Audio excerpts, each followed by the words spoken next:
Oke guys, kembali lagi bersama saya Jovan Geopurnama Sinda yang pada kesempatan kali ini akan berperan sebagai host. Jadi pada kesempatan kali ini saya ingin melakukan podcast lah dengan teman saya Putra, nama saya Putra Wira Pratama Setiawan yang akan menjadi narasumber pada podcast kali ini.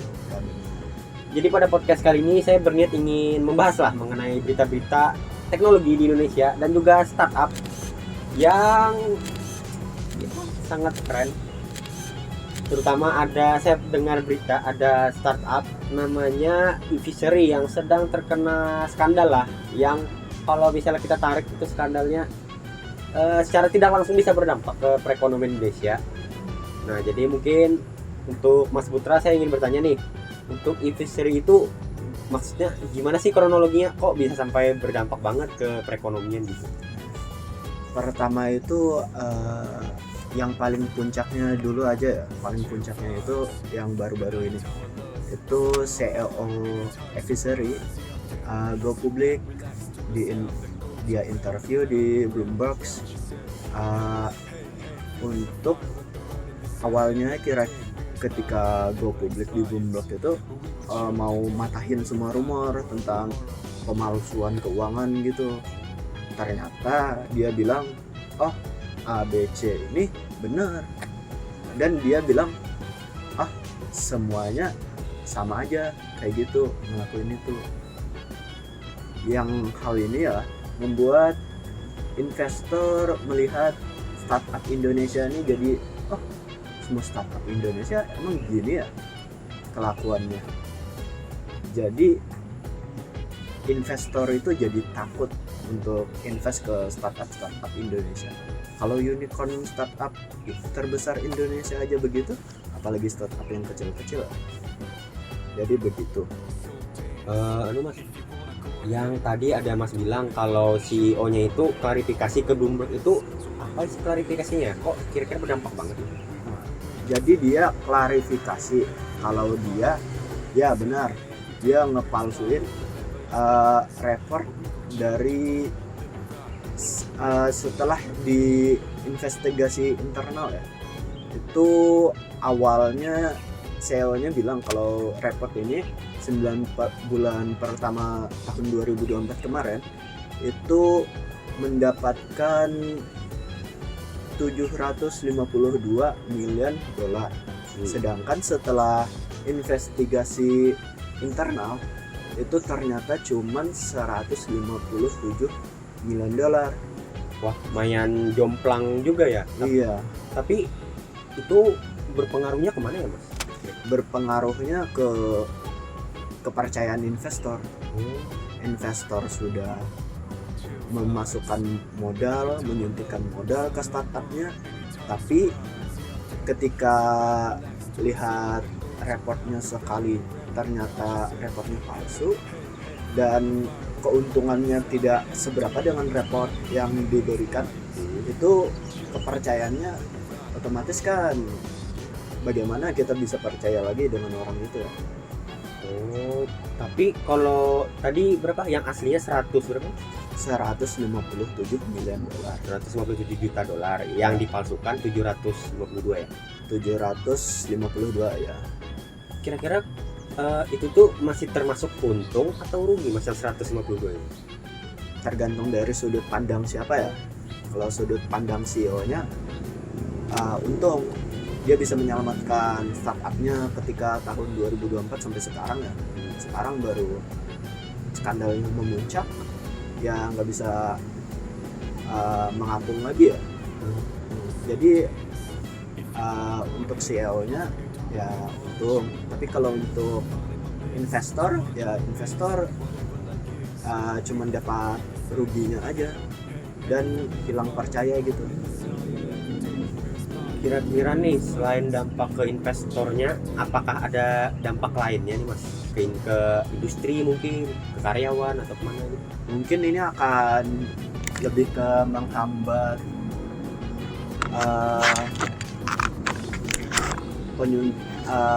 penyuntikan dana ke startup Indonesia ya. Kayak mungkin para venture itu kayak yang dari luar itu, seingat saya venture Temasek Holding, Subbank Group itu mungkin tidak bisa percaya lagi ya sama startup Indonesia. Jadi agak susah untuk mendapatkan dana. Ini berarti kan sudah tersandung kasus nih hitungannya EV-Seri ini. Berarti perusahaannya sudah nonaktif dong, sudah nggak beroperasi lagi dong. Ya, tidak beroperasi lagi. Terus nasib karyawan-karyawan yang kerja di sini gimana Mas? Mereka kena layoff. Oh. Tapi sedihnya ini mereka ketika di layoff itu otomatis kan mereka coba hiring di company lain ya. Ketika hiring di company lain, diwawancara, habis itu last company kamu dari mana ya? Oh, last company saya EV-Seri. Jadi company lain pun agak berat buat menerima ex tim dari EV-Seri ini. Dan untuk nggak hanya di bidang keuangan, tapi di bidang teknologi pun juga agak kesusahan untuk mendapatkan hiring baru. Terus berarti mereka apakah selama ini menganggur gitu Mas? Untuk sekarang itu ada yang nganggur, ada yang freelance, ada yang remote, jadi berbeda-beda. Ada juga yang mungkin sudah sebelum kejadiannya langsung loncat kapal, mungkin ada juga. Berarti kira-kira nih untuk perusahaan-perusahaan besar nih, startup ini kan ambil contoh aja kayak Goto yang gabungan dari Gojek, Tokopedia sama Shopee deh. Itu tuh apakah kira-kira ada merasakan dampaknya nih Mas dari kejadian EV-Seri ini? Kalau dampak itu mungkin karena mereka sudah punya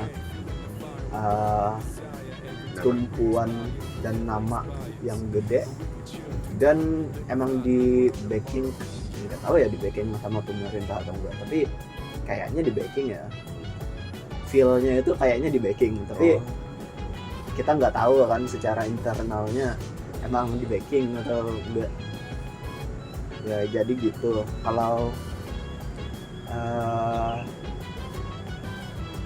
Shopee itu seingat saya ini perusahaan dari Singapura, jadi nggak tahu sih. Sama nih saya ada dengar juga nih, ini nggak tahu nih apakah pengaruh dari EV-Seri juga, tapi kayaknya ada perusahaan yang mau merger ya, saya dengar di Indo, startup atau unicorn gitu loh. Bukan di merger, tapi dengar ya, katanya strategic cooperation, kayak kerjasama strategis gitu antara Traveloka sama TikTok. ByteDance. Traveloka dengan ByteDance. Ya, ByteDance yang bikin TikTok. Ya. Jadi dengar nih mereka pindah headquarter sama leadership mereka secara diam-diam ke Singapura sama mainland China. Katanya buat kerjasama strategis tadi. Tapi kalau dilihat-lihat mungkin ada kemungkinan kalau Traveloka ini bisa diakuisisi sama ByteDance. Soalnya dari pola-pola sebelumnya ByteDance ini banyak banget lagi akuisisi perusahaan-perusahaan lain. Waktu itu kan juga ada integrasi Tokopedia ke TikTok, kan diakuisisi juga. Berarti kata mengakuisisi ini berarti kayak 100% mengambil alih, bukan kayak beli-beli sahamnya gitu. Iya. Dan juga berarti sekarang Traveloka ini sama sekali nggak ada kantornya di Indonesia. Traveloka tidak ada karena mereka sudah pindah office. Ya bisa dibilang cukup tragis sih untuk yang kasus EV-Seri tadi, yang ibaratnya nih Anda itu bekerja di sektor divisi teknologi nih, cuma ya urus coding dan kawan-kawan, tapi nggak sangkut paut sama perbankan, keuangan, tiba-tiba kena dampak. Ya. Ya untuk yang IT mungkin masih apa? Masih bisa lah kayak kerja remote, kerja freelance. ya itu. Tapi masalahnya nih kalau IT bisa. Mungkin sulitnya kalau divisi lain kayak keuangan itu kan setahu saya jarang atau malah nggak ada yang remote, ya harus onsite. Nah, jadi penonton semuanya bisa disimpulkan kalau ya kasus Iviseri ini bisa dibilang apa ya, butterfly effect lah. Ya, butterfly effect. Karena kan ibaratnya dari CEO-nya sendiri statementnya Ya. bercabang jadi banyak, bisa ya nih cabang pertama bisa membuat investor asing tidak percaya Nah, sama startup Indonesia. yang tanpa sadar itu bisa berpengaruh juga ke perekonomian lah. Yang kedua, pegawainya juga jadi kena dampak. Maksudnya kena dampak di sini kayak tadi yang Mas Putra bilang nih, waktu mau melamar pekerjaan setelah kena layoff dari Iviseri, itu kan pasti ditanyain, kamu kerja di mana sebelumnya. Nah, otomatis kan mereka nyebutin nih Iviseri, dan juga pelamar pasti tahu kan kasus Iviseri itu kan ramai. Iya. Dan ya bakal mempersempit atau bahkan menghilangkan peluang mereka untuk dapat bekerja di suatu perusahaan ketika mereka melamar. Tuh. Jadi kesimpulannya Iviseri ini sangat-sangat berdampak kepada karyawannya juga kepada perekonomian. Itu membuktikan bahwa kepercayaan itu kecil kalau pas ada gitu. Betul. Hal kecil tapi ketika hilang itu dampaknya besar sekali. Banget. Ya jadi sebisa mungkin kalau misalnya kita punya ya startup atau unicorn lah, terlebih lagi meminta dana asing, tolong dijaga, sangat-sangat dijaga itu kepercayaan orang asing, karena ibaratnya kan mereka itu sudah menggelontorkan dana lah untuk menyokong perusahaan kita agar bisa. Jadi jangan dikhianati karena mencari kepercayaan itu sulit. Mereka juga harus bisa mempertahankan nama baik startup Indonesia. Betul. Karena gini, takutnya nih karena Iviseri doang, misalnya nih aku atau Mas Putra mau bikin startup, kesulitan mencari investor asing karena Iviseri lagi dibawa-bawa. Itu guys. Itu dia. Dan ini ada secara tidak langsung ada mempromosikan kepentingannya itu kalau kamu melek politik.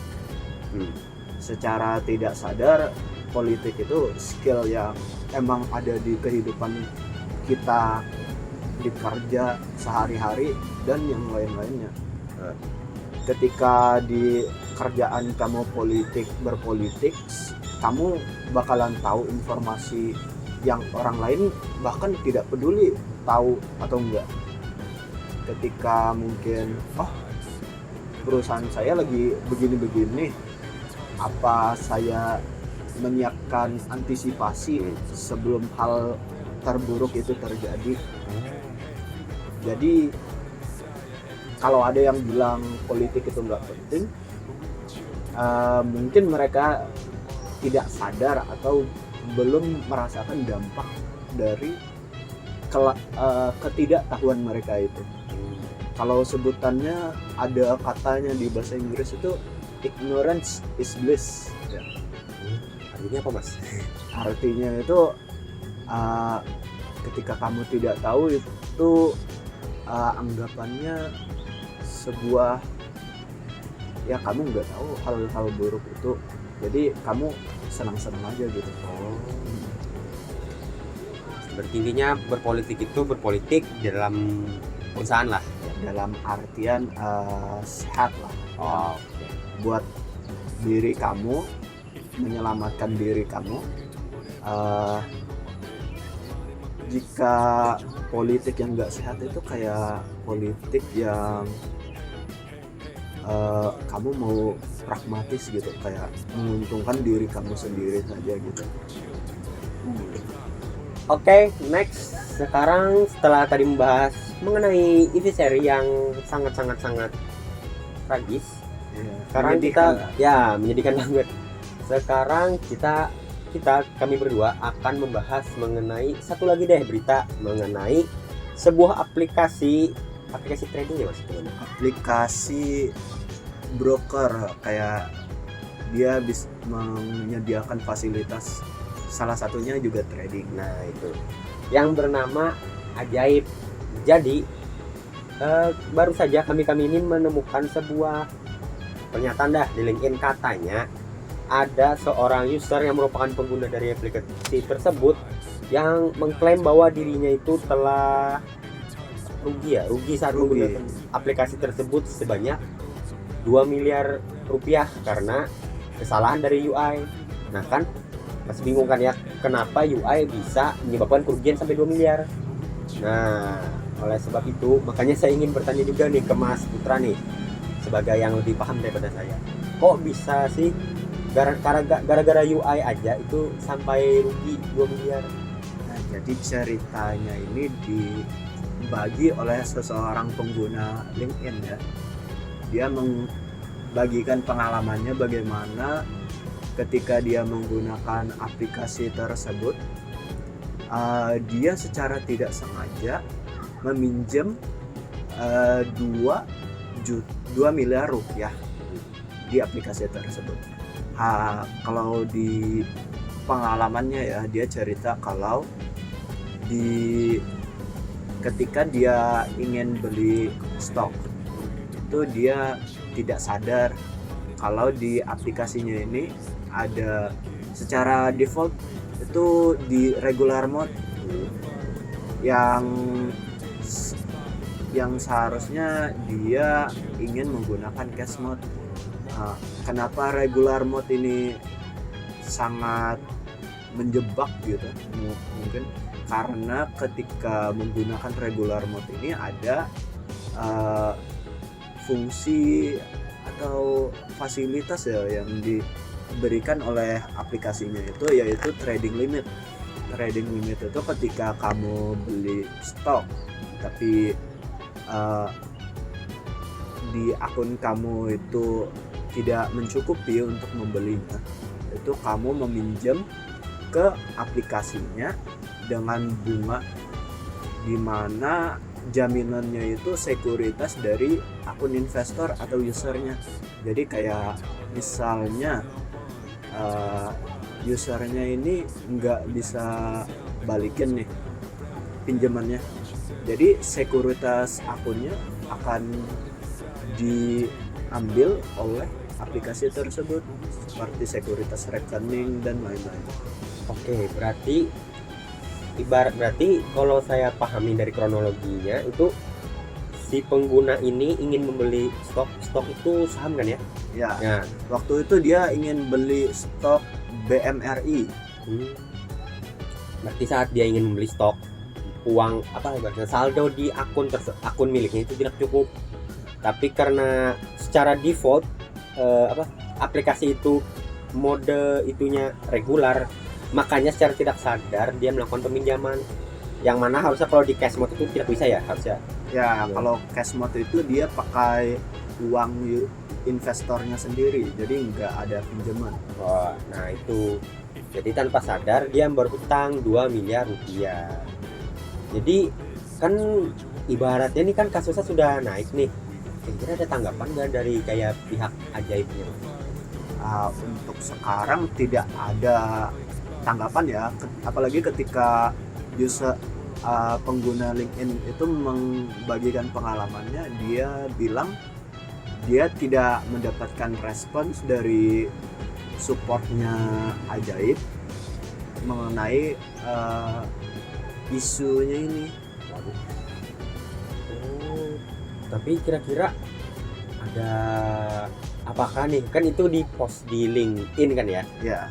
Untuk di kolom komentarnya apakah ada nih korban yang bisa dikutip, mungkin korban yang sama lah sejenis kayak Mas tadi?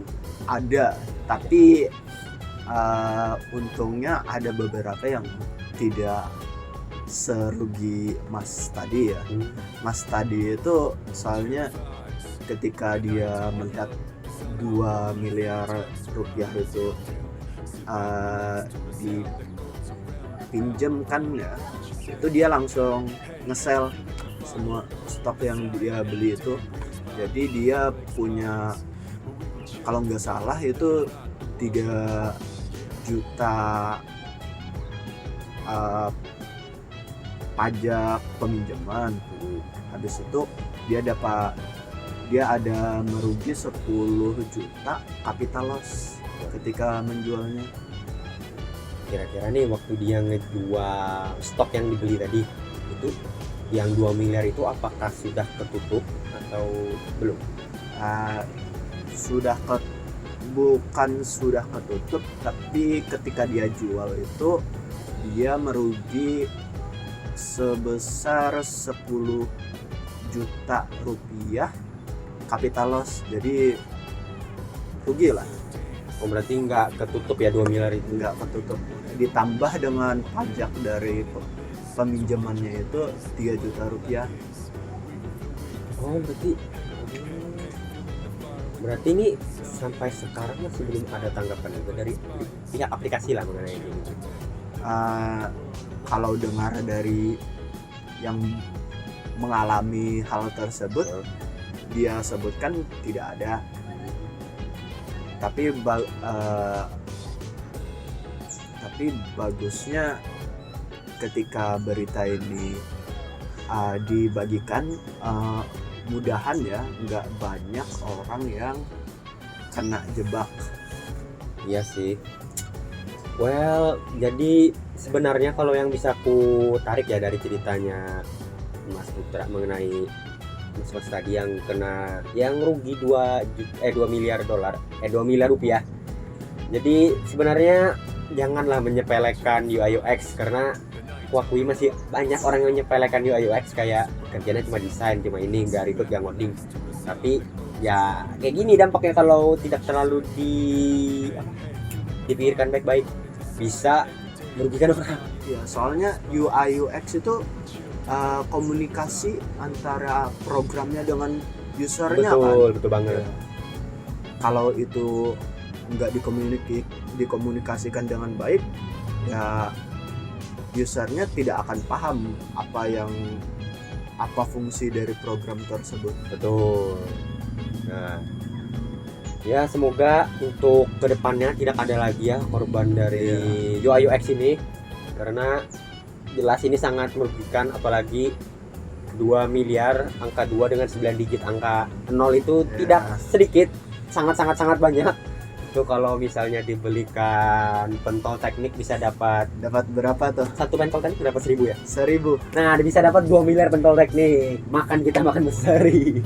Ya, 2 miliar bukan 2 juta ya? Soalnya 3-nya. Oh iya betul. Ya. Maaf, 2 juta pentol teknik. Bukan 1 rupiah, maaf. Nah, itu. Lumayan tuh, bisa bagi-bagi buat makan. Ya, mungkin sekian pembahasan dari kami berdua mengenai yang pertama tadi ada EV seri yang sangat wadaw, sangat menyedihkan. Ya, tuh nyedih banget sampai kemana-mana tuh butterfly effect. Momen berduka untuk startup Indonesia kita. Semoga startup tolong jangan mengecewakan investor lagi, takutnya bisa berdampak kemana-mana. Dan juga berita selanjutnya mengenai apa tadi? Aplikasi ajaib. Nah, tuh contoh dari UI UX yang dalam tanda kutip mungkin tidak mengkomunikasikan dengan baik ya programnya, malah bisa merugikan orang, yaitu penggunanya bisa rugi. Ya, mungkin sekian pembahasan podcast dari kami mengenai teknologi, dictionary dan ajaib tadi. Jika ada kesalahan kata atau kekurangan, saya mohon maaf. Lagi ya. Mungkin sekian dari kami, sampai jumpa di video selanjutnya.